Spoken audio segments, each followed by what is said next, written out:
Luke, if I may, I'd like to start with a bit of a conversation about two players, Jody Jones and John Bostock, who I've kind of put them together just because it strikes me that a slightly similar story with them both, who arrived kind of midway through last season, kind of built up their fitness, and have now become such an integral part of what you do. And I just wonder if you could talk about that process. And I know they'll have their own individual stories, but that kind of process of getting them from where they were when they arrived to now being such an important part of your team and what you're doing this season. Yeah, sure. And I think that all groups are different, and coaches have different priorities and so on. But for me, of course, there's no question with the quality of the players.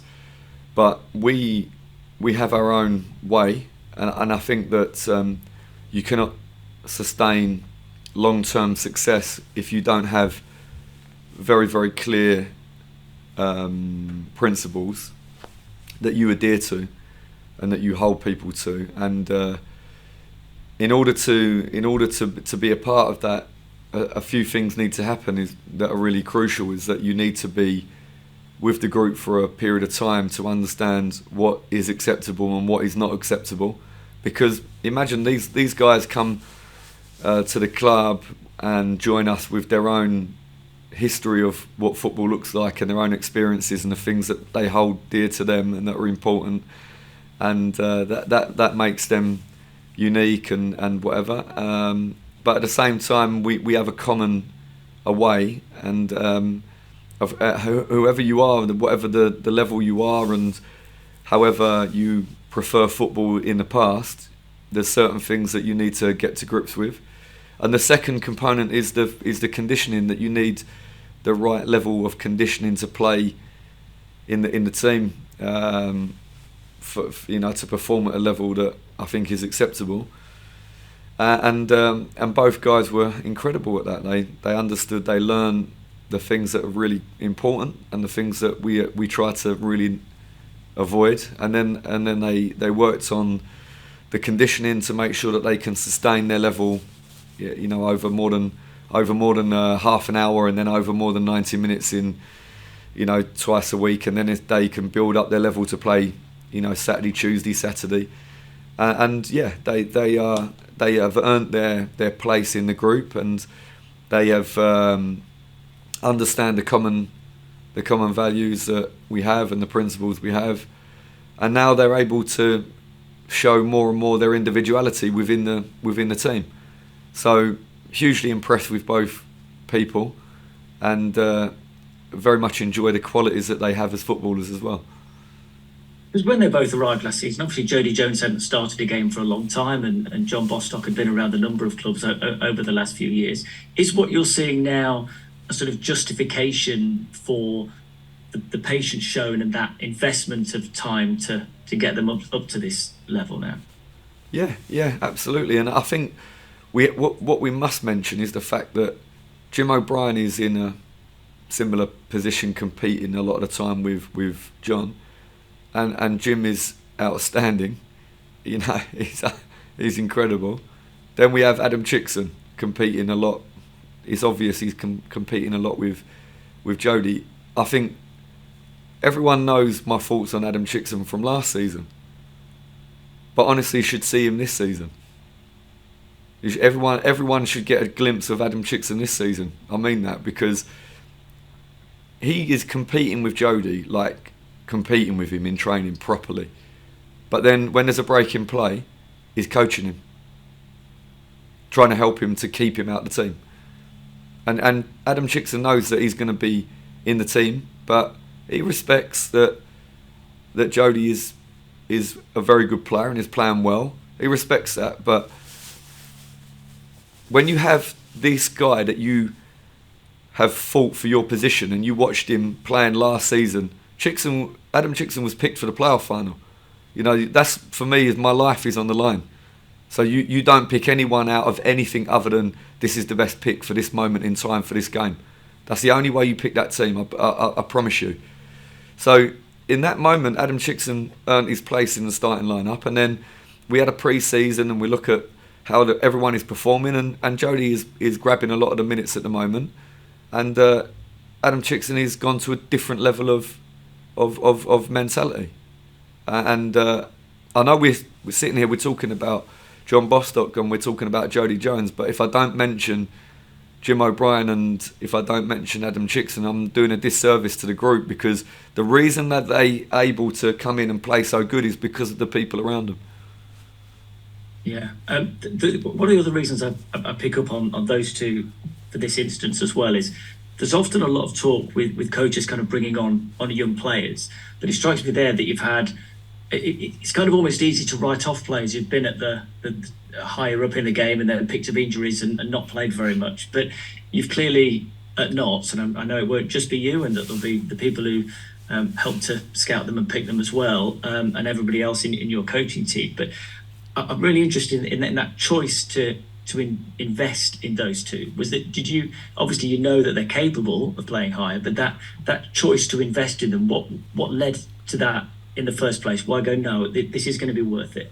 I think this is such a brilliant question. I think that I need to give you really, the inside track on that, because originally John Bostock came to train with us, okay, because he was looking for a club. He's a very high level player, very well known, and he's based in Nottingham, and he was training a bit with Nottingham Forest under 23s. But at the time we were in the top of the National League, and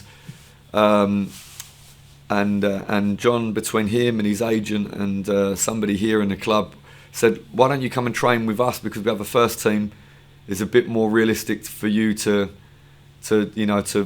be there with first team players, and I think for John it was really ideal situation for him to try and train and get, and we all know John, so I can tell you this because I'm very, very confident that John has no problem with me sharing this, because he's we know we don't have to talk about his character, right? But John went home after the first day of training and said to his family, I don't know what's going on. Either I'm getting really, really bad at football, or this team is actually pretty good, because it's a bit of a surprise when you go to train with a National League team. You've been playing in the top flight football around the world, and then come in for training, and bit by bit you start to think, these guys are very, very good. Okay, I need to roll my sleeves up and actually, so he came in. Imagine you come in, your mentality is go there, train, get fit, and just enjoy, wait for your agent to tell you I have this great club for you to go. And then bit by bit you start thinking, I'm angry, I want to compete with these guys. If training's tough, I'm not getting a touch of the ball. And then before he knew it, he wanted to be with us permanently, and that was a very simple decision for us at that stage, because now we've had a player came in with very calm, not imagine you say it's a trial, you have a different mentality. But when you say, please come in, we know you're a really good player, so everyone's going to respect you. We're not allowing somebody to walk off the street to come and train with Notts County. It's impossible. You can't do that. We're a proper club. But when it's John Bostock, you go, yeah, let's invite John in. So everyone is relaxed and calm. And then he start playing and getting really involved and angry and want to play good and really get. Then bit by bit, he's getting a connection with the players and sit at lunch and talk to the players. And so we had this long period of a undercover interview, to see how he is and other. So this one was easy, okay. Then I talked to you about Jody Jones, because Jody was in a position where, okay, I need to play because I miss so much football. When I heard one of the players say to Jody Jones, Jody, how old are you? And he said, I'm 22. And he said, I thought you were 25. He said, yeah, no, but in football years I'm 22 because I missed 3 seasons, right? So that's Jody, how he thinks in his mind. So Jody needed to play, right? And he was not getting a game at Oxford, and he has so much emotion about his career over the last period of time. So in the end he says, look, let's not worry about the level. Let's go somewhere where they want me, where they're going to be excited for me to be there, where I'm going to get an opportunity to play.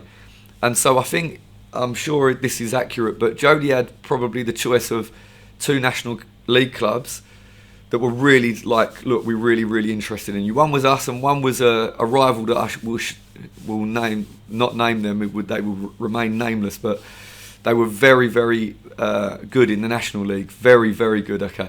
And so somehow we managed to convince him to come to us.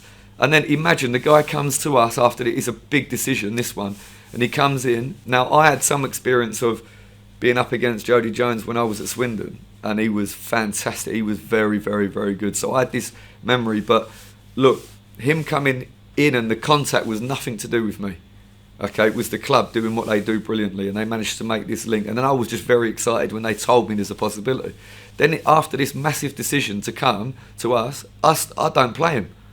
So I think I nearly destroyed this relationship at the very, very beginning. But I had to convince Jody, I had to convince him, like, I know you have quality, and I know you're a really good guy and you want to do so well, and I want you here with us, but there's certain players in front of you at the moment, and that is it, and I want you to learn and bit. And I think was at times very frustrating for Jody.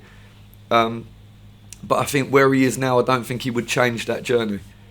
So it's a long answer, I know, but my mentality is that I'm not super involved in the recruitment, as everybody knows, but my mentality is that once they are in the door, I will give them every single energy that I have in my body. I'll throw at them. And I've been involved in things in the past where a manager signs a player.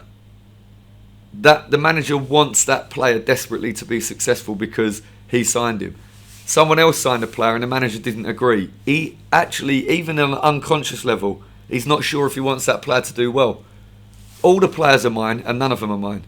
So this way is really, really easy because you don't have to think, I won't give him as much attention because there is this whole political web that gives you a feeling about a player. I have none of that at all. I'm so lucky. I have none of that at all.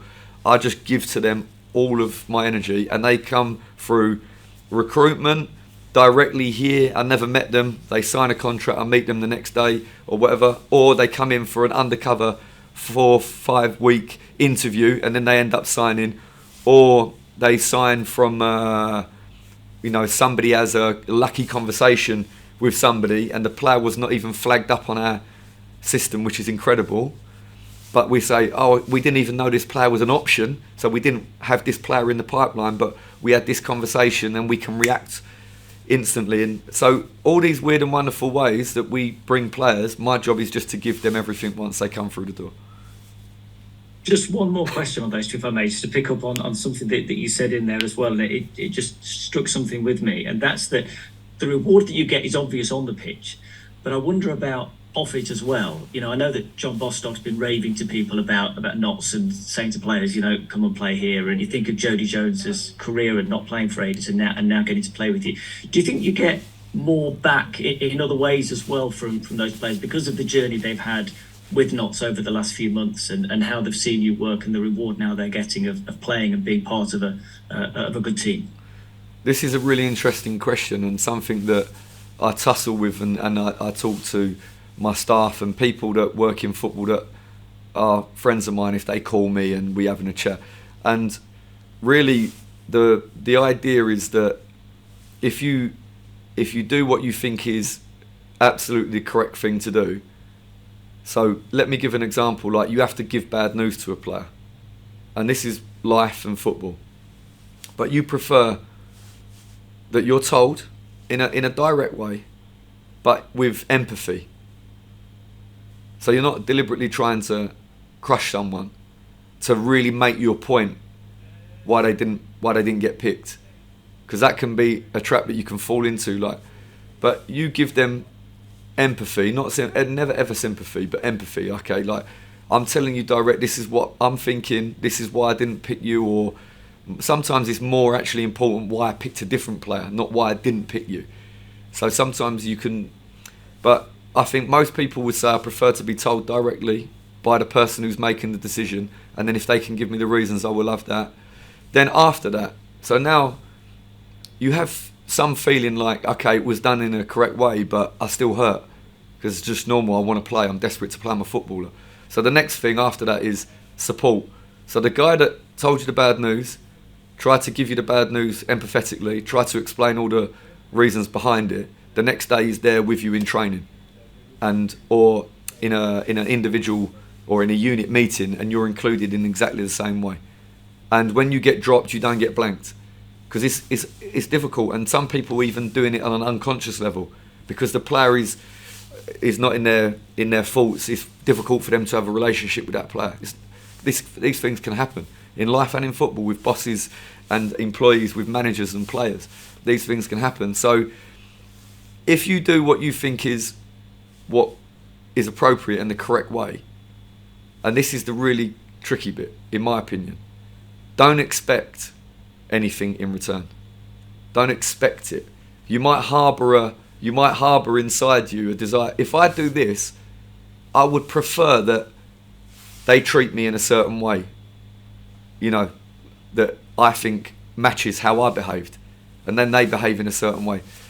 But if you expect it and don't get it, it can make you question, I'm not going to do things in a certain way anymore because I'm not getting the same reward back from the people. If you're with me, yeah? But this is a trap. This is a trap. Like, okay, I got a little bit disappointed with somebody, how they react when I think I've done everything correct. So now, as a blanket rule, I treat everyone really, really cagey, standoffish, really ruthless, and that way I don't get hurt. So I try as much as I can to think about how the player is feeling, to try to have the right conversation with them, to have empathy, but never ever sympathy. I don't want victims. I never want to feel sorry. I don't want them to think I feel sorry for them. Just that I empathise. I know, I understand, but this is the reason. And okay, now let's go to work. I want to help you as well, and I want to be there for you. The very person that made you crush you, I want to try and be there for you. So I try to do that, and then expect nothing in return. But of course, look, when you get a relationship where you treat in a certain way and the person treat you in the same way back, then you understand that this is the type of person that I feel like I have a future with. And that's my idea. I don't know if it's work all the time or not. So far we seem to be pretty good as a group, the way we work together, and there's quite a lot of harmony. So I just carry on like that. And I hope that the players enjoy the experience of being part of the team at the moment. Just finally, I must ask you one more thing. Because after going top of the league last weekend, unfortunately, one thing that most Notts fans, certainly on social media, on Twitter or X, whatever you want to call it, were talking about was a conversation from the night before. Conor Rawlinson in conversation with a Notts fan who does a lot of analysis on X, and calling him a pretender, telling him to stay in his lane. That tweet was seen 250,000 times. I wonder what your reaction to that is, and have you spoken to Conor about it this week? Yeah, it was Saturday night. Saturday night, yeah. Yeah, I spoke to Conor, and I think I would like to try to give some context, and I'm not trying to make anyone right or wrong in this situation or anything like that, first of all, but I just wanted to give some context. So the guys come in after the game in the change rooms with me, and they won and they're top of the league, and the manager's very, very, very cross with them, because I felt like there was certain key things that we didn't do correctly, and my job is to try to protect the group, make sure that we stay in a place where we're held accountable all the time, and that's tough. Then Conor is an incredible pro. He really is. You have to believe me on that one. He's a great professional and is so committed to us. And Conor went on the pitch later on in the game and was given instruction by me in quite a sort of emotional way, because I was not in a very comfortable position on the side. So then I've handed him a load of baggage from me. I just dumped a load of emotion on him. And then he goes on the pitch and everything happened very, very quickly. And Troy Deeney flicks the ball round the corner without looking, because he's very, very high level. And Conor was out there with this, and he makes a snap decision and gives away a penalty, right? So now we win the game we're top of the league, and I go on the pitch, and Connell runs to me. I say, Gaffer, I'm really sorry. I said, Connell, relax. We're going to analyse the game at the right time. No, but Gaffer, I'm really sorry. Like, I thought I had the ball, and I said, Connell, let's go and see the fans. We're talking in the week when we're calm. We analyse the game and we work out what happened. Yeah, no, I don't know what. Come on, let's go. So we go see the fans. We go inside the change rooms, and then in the change rooms, I'm not talking to individuals. I'm talking to the group collectively. That I think they and look, Forest Green very, very good, right? But I'm not talking about that. I'm talking about certain things that I hold the players accountable to, and I'm really upset. So now there's a lot of emotion being dumped on the players, and I can tell you that most of the players and the staff, they left with a cloud over them, and rightly or wrongly. And look, that maybe that's something that I'll live to regret. That maybe I felt in future, in perfect world hindsight, it gives you all the answers that you need. Maybe it was the wrong approach from me. I don't know, because time will tell. But what I do know is that a lot of people left feeling quite emotional, and with a lot of things inside them that hurt them a lot, right? Okay, so I imagine that he left feeling very, very uncomfortable, overanalyzing every single thing. He's so committed. He is so committed to the group. Believe me, that I know Connell will have felt like, I shouldn't have given away a penalty, and I've let people down, and this is how he will be feeling. And then it's up to me on the Monday morning. I have to try to settle everyone, find the truth, present to them what happened in the real world. Then I guess he's there. He had family, everyone around him, and people that care about him and love him, and they feeling the pain, because he'll be there telling his family, this and that, and I'm fuming with this and that. Then he see something. I don't think it's probably an isolated thing. I think he probably had some previous memories of some messages and things like that, which is it's part of the. Imagine if no one spoke about the game. What can you imagine? No one had a. This would be the worst game ever. But in this moment, with this combination of things going on, he probably wrote something. I don't know if it's something he regret writing or not, because I didn't talk to Connell in that terms. But then, look, he's out there. And I'm protected because I don't have social media. And I remember the days when, after the game, you're having a beer with somebody in the pub, and there's like 15 Mourinhos in there, me included. Yeah, and everyone is doing every single thing wrong, and then next morning, no one can even remember what their argument was. No one have any clue. You just look forward to the next game.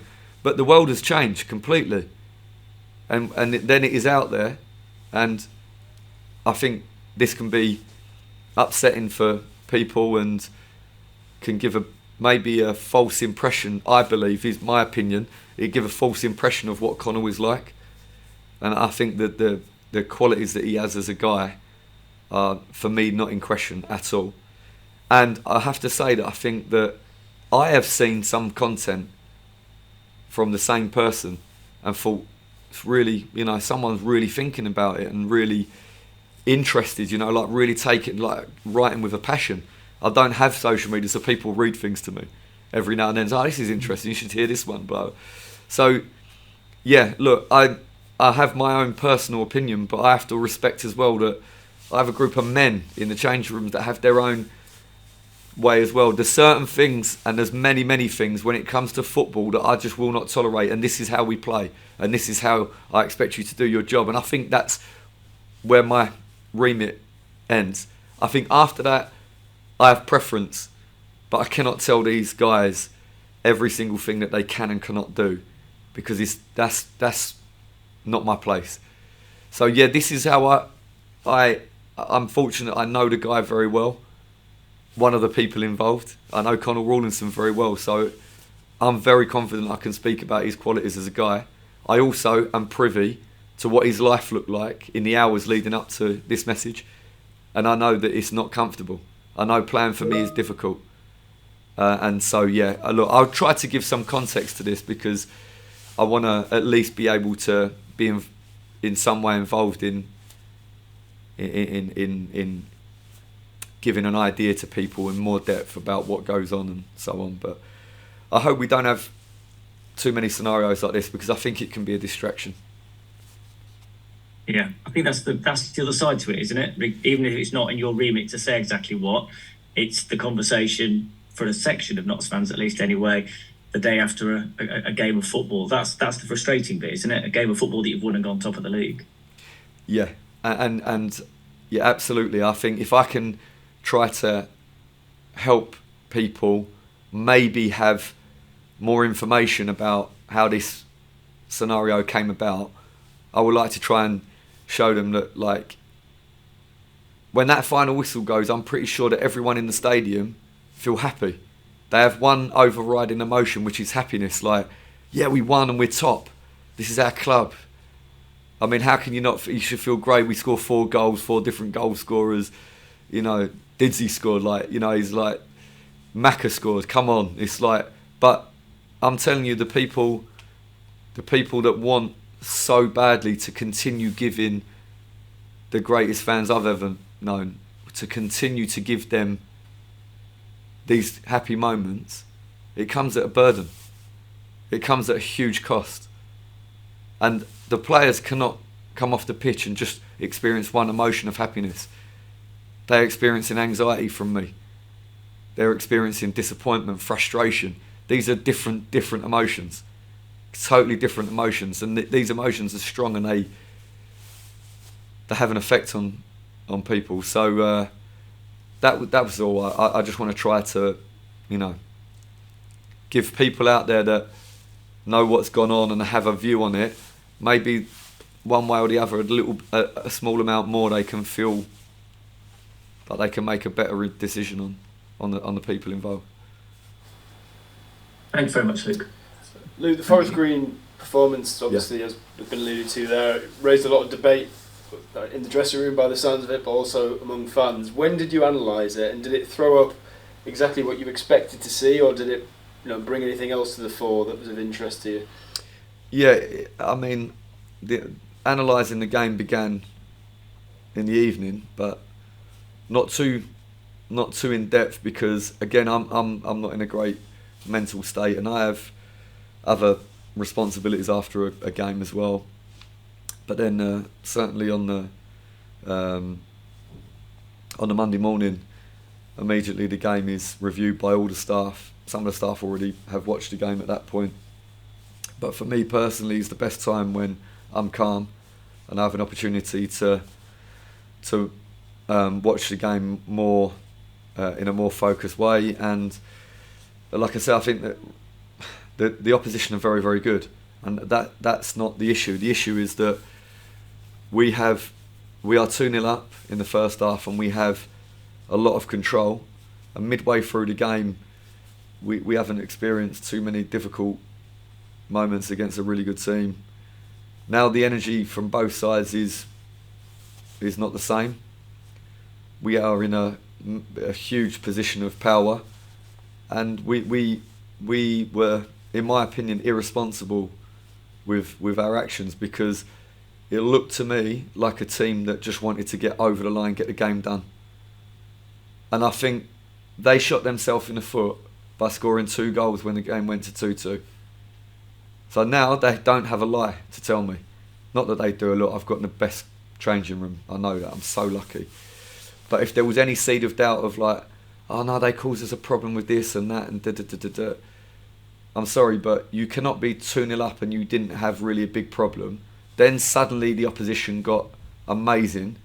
Then they forgot to be amazing and you scored another 2 goals. What's going on, guys? Because this is not a straight line. This is not linear. When we play a team that is really giving us so many different problems, and we snuff out problem here, but then another one arises, and I understand. I completely get it, and I try to support my team. But when I see that they're 2-0 up and they didn't suffer too much, then they are 2-2, and then suddenly there's no problems again and they score 2 goals. Something there is really worrying me. So then we analyse and we try to show the players.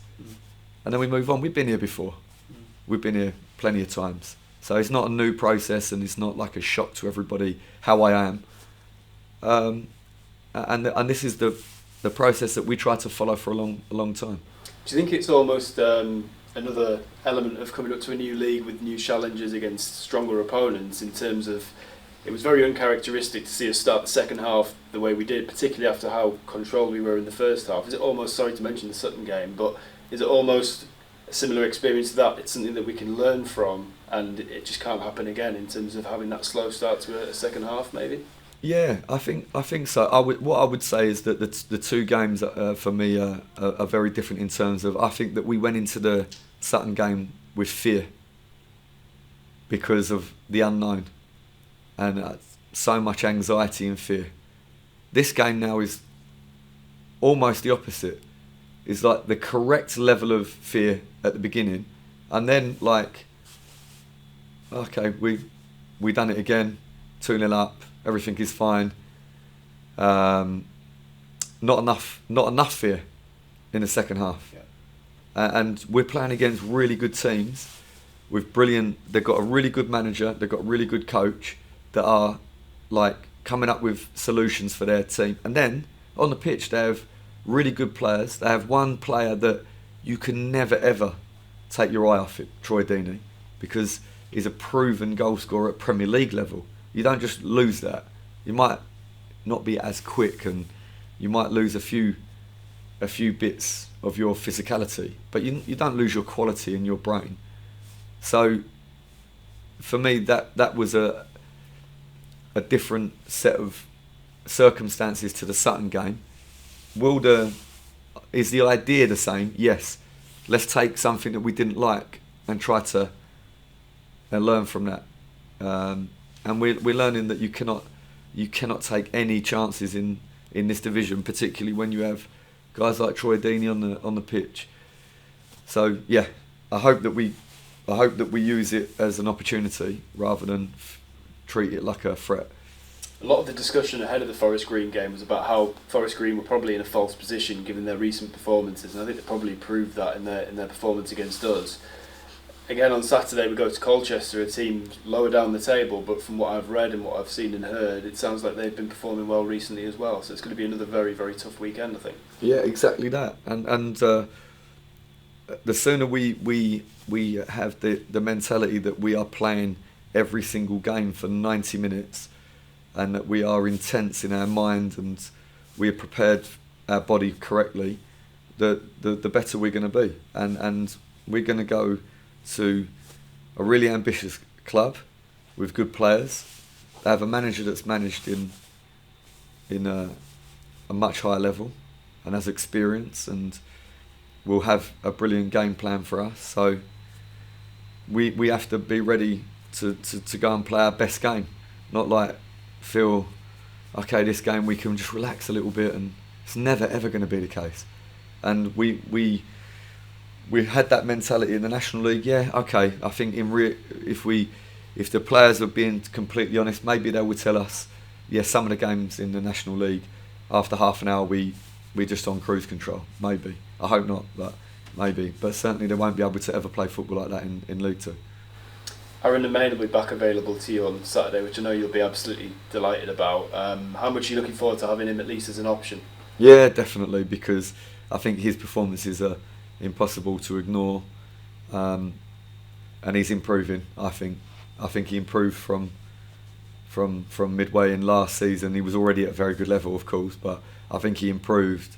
I think right up until the last game at Wembley, where I think he was outstanding, he showed more things for me, and then the way he started this campaign, I think he's been outstanding. So we look forward to having him back, and we have good options in those wide positions. So we're fortunate, and that's a big boost for us to have a player that is as well not accumulated as many minutes recently, so I think freshness is going to be a tough thing to find in this block of games now. It's interesting what you say about Aaron and his improvement there, because if you look at his pedigree, obviously coming through at City, he'll have had, I'm sure, when he was younger, designs on a very glamorous and illustrious football career, which I'm sure he thinks of at Notts County as matching those expectations. But he has seemed to improve so much since he first came to the club. How high a ceiling do you think he's got? I wouldn't expect you to put a level on it, but how much room do you think he's got to move? I think he's going to go. I think he's going to have that career that you spoke about. I think he will. I think he'll.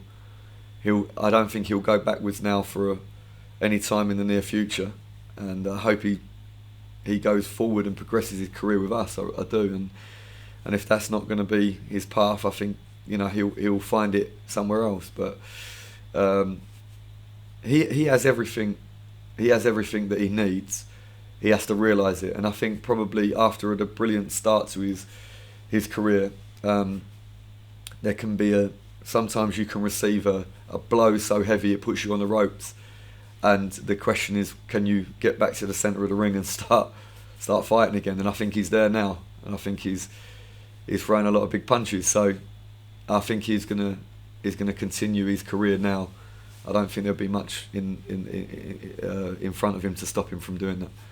As a head coach, you're in a bit of a catch-22 because you've got to have full focus on the next game, but you've also got to be thinking about what's ahead. October's a manic month, both in terms of the magnitude of the games, but the volume of them as well. Have you had to be tactical with the way that you've used this full week on the training ground in terms of getting some work in that you might need to have the prep for games in the future, or have you just had to use completely fully focused on Colchester this week? Yeah, it's a good balance, this one, but we've been there, we've been here before. We've a lot of games last season, they come in blocks, and 3 games a week for a couple, 2 games a week, for a few weeks.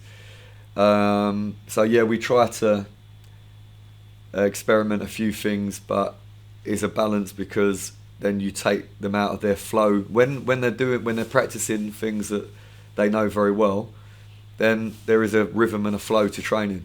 But as soon as you introduce new things, the flow of training can change, and that is a balancing act, because too much disjointed training is terrible. But then always the same thing all the time becomes predictable. So there's a balance there. And that's part of the job, and I had the brilliant staff that helped me with that so much. One of the big games on the horizon is Mansfield, which went on sale today, and the stadium's already nearly full, which I'm sure you're not surprised about. But what I think is really interesting about the club at the minute is that Colchester away feels just as big as any game, because everyone's so excited for every game. Everybody's just so invested in the next game because of where we are as a club at the minute. So October could be full of any fixture really, but the excitement's there for every weekend at the minute. Yeah, and we have the group have the same feeling. Like we can't look beyond Colchester, because Colchester are so good that they can just burst a bubble. So it's pointless. And every single player and every single staff have that mentality. Like, we never look beyond a game. Yeah, we have meetings at the end of every day and at the beginning of every day.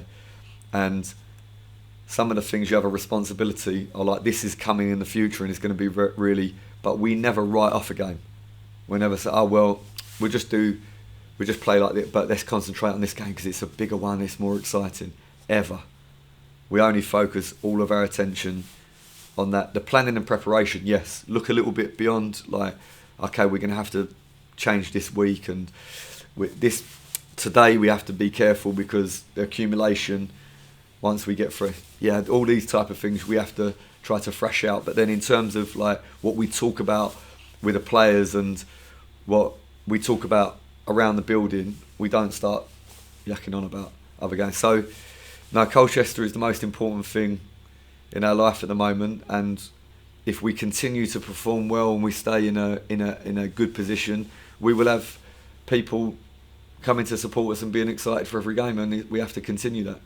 The final question, at Colchester generally, what sort of opponent are they? What's the sort of general style? What are you expecting?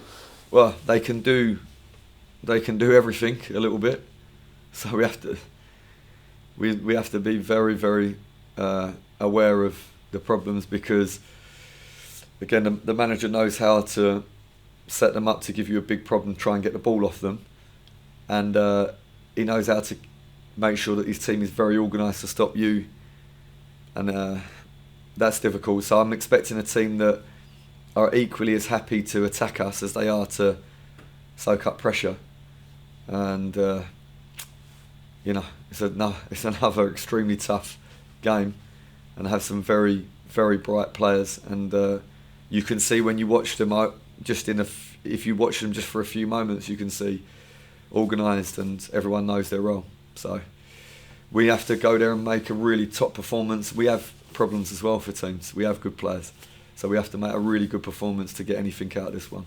And like I say, the league position is totally irrelevant to me.